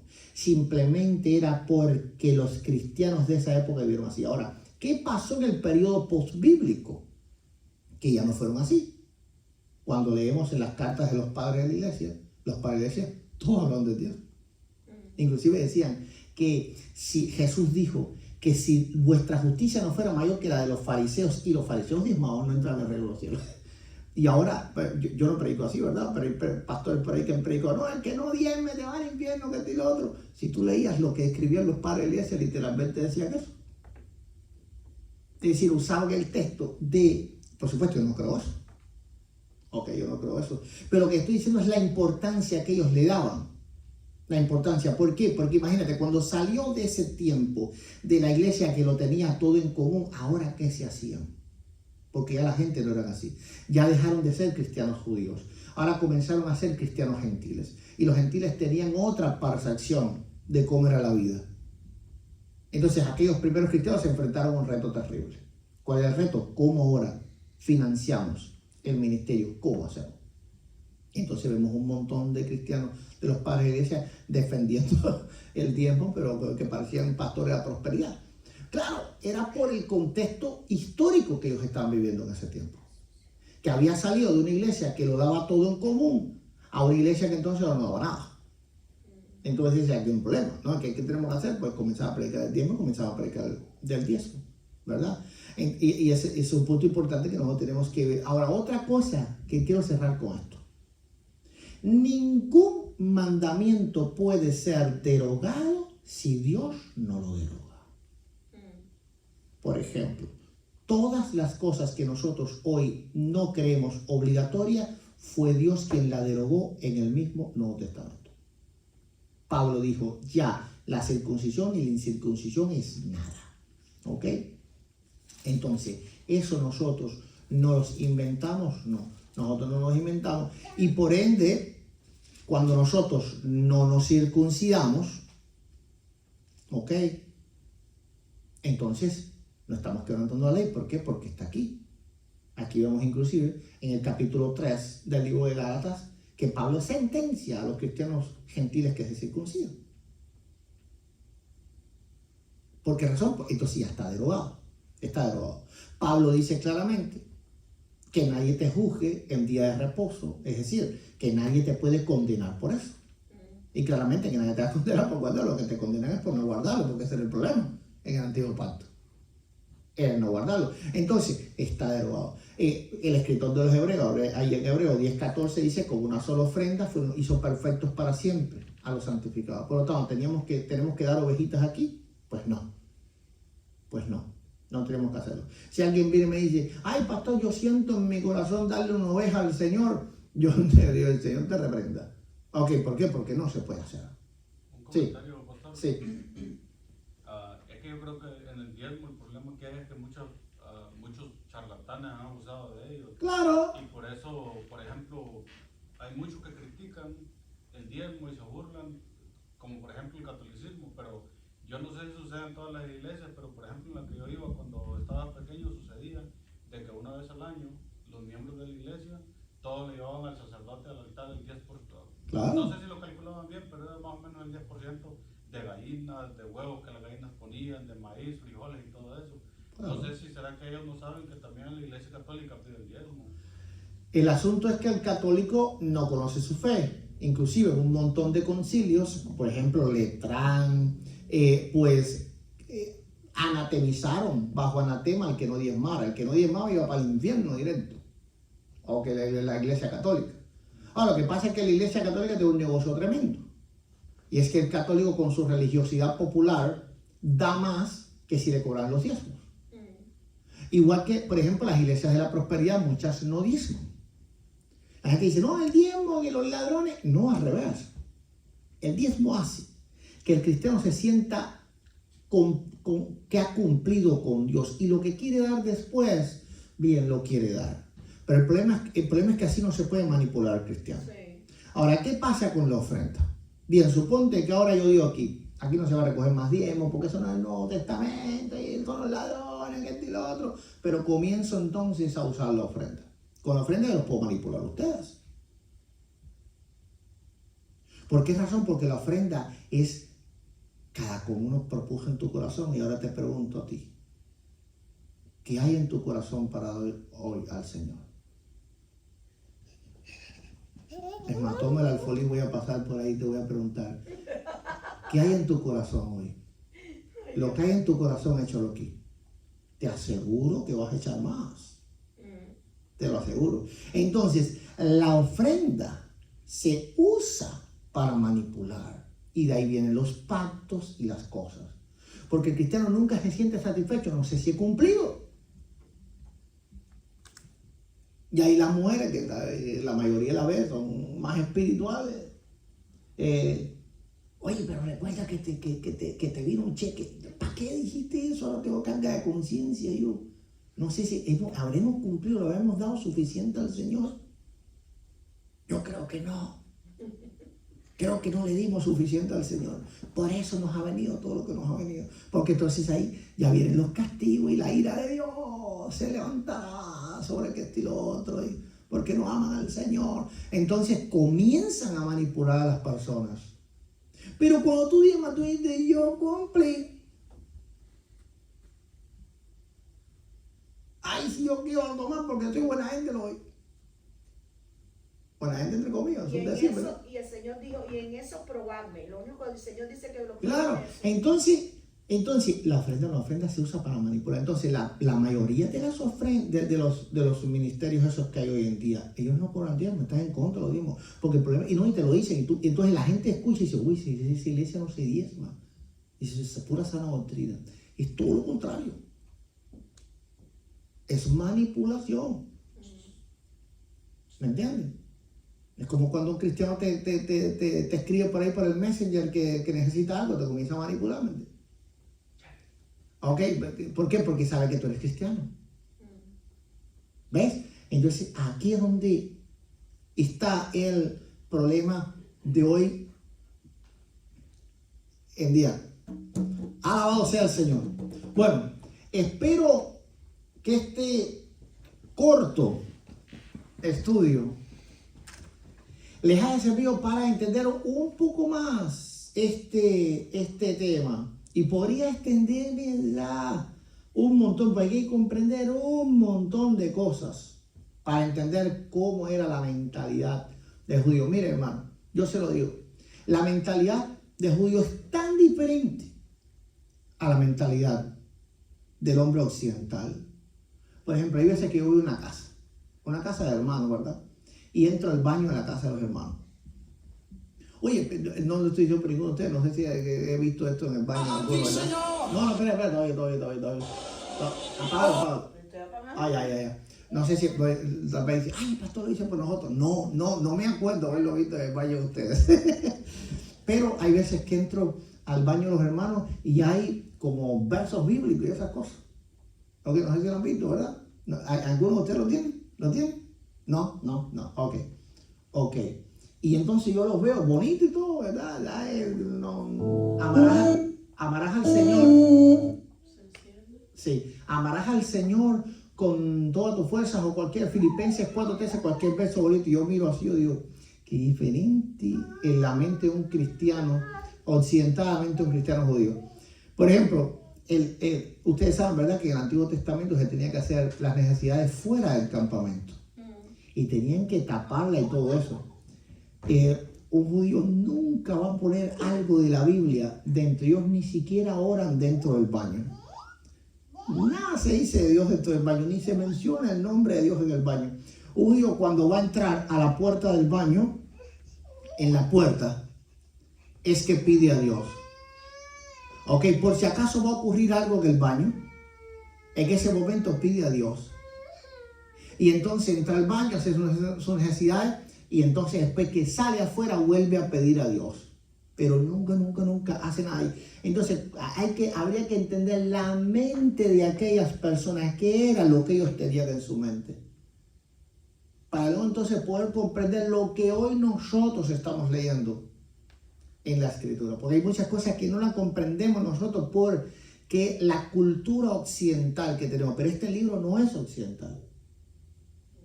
Entonces hay que leerlo en su correcto contexto para que comprendamos entonces todas las cosas. Ahora sí, gloria a Dios. Vamos a poner esto la alabanza para despedir. No me demore nada.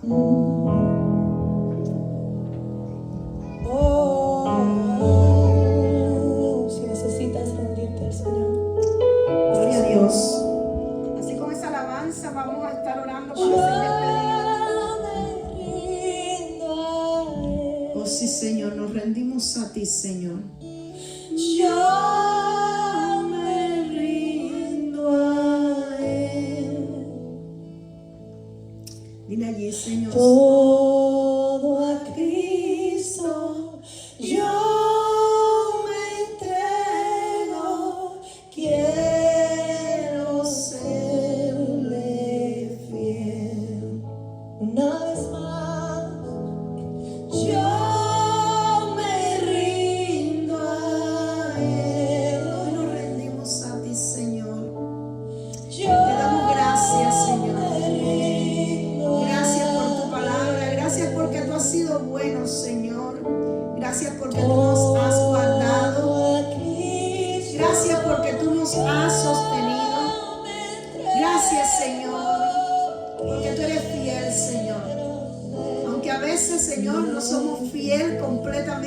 Señor, tú Todo permaneces a fiel. Cristo, todo a Cristo. Oh, bendito Dios, en esta semana, Señor, que recién comienza, Señor, primer día de la semana, el domingo. Te pedimos, Señor, que todo lo que hemos aprendido lo tesoremos, Señor, en nuestro corazón y lo pongamos por práctica. Levanta tus manos ahí. Señor, te pedimos, Señor, en esta hora, Señor, Puede estar de que pie tú ante cualquiera de lleves nosotros. con bien a tus hijos a sus hogares, Señor, que tú aparte todo accidente o incidente, todo bramana y todo corazón maligno, que tú nos libres, Señor, oh Padre Santo, de todo mal, Señor, que tú guardes a mis hermanos, Señor, oh Padre Santo, que tú lo hagas, Señor, que no sea visto, Señor, oh Padre Santo, por la emigración, Dios mío. Hazlo invisible, Señor, que tú lo guardes y tú lo rodees de tu favor. Que tú también, Señor, hagas que ellos prevalezcan, Señor, delante, Señor, de allí, de sus managers, de sus compañeros de trabajo. Que así como nos vamos, Señor, hacia nuestros hogares, regresemos el domingo que viene para glorificar tu nombre. En el nombre poderoso de Jesús, bendice a nuestros hijos en sus escuelas. Guárdalos, Señor. Guárdalo del devorador. Guárdalo, Señor, del atraco, del robo, de la violación, del secuestro, de toda obra diabólica perversa. Te pedimos que tú lo rodees y lo guardes en el nombre poderoso de Jesús y te damos gracias. Gracias, Señor, por tu amor. Gracias porque estás con nosotros. En el nombre poderoso de Jesús, yo bendigo la vida de cada uno de ustedes. En el nombre del Padre, del Hijo y del Espíritu Santo. Y así como dice en Números capítulo 4, capítulo 6 del 24 en adelante, Jehová los bendiga, Jehová los guarde, Jehová haga resplandecer su rostro sobre ustedes y tenga de ustedes misericordia. En el nombre de Jesús estamos despedidos. Pues despídanse los unos a los otros, saludados los unos a los otros.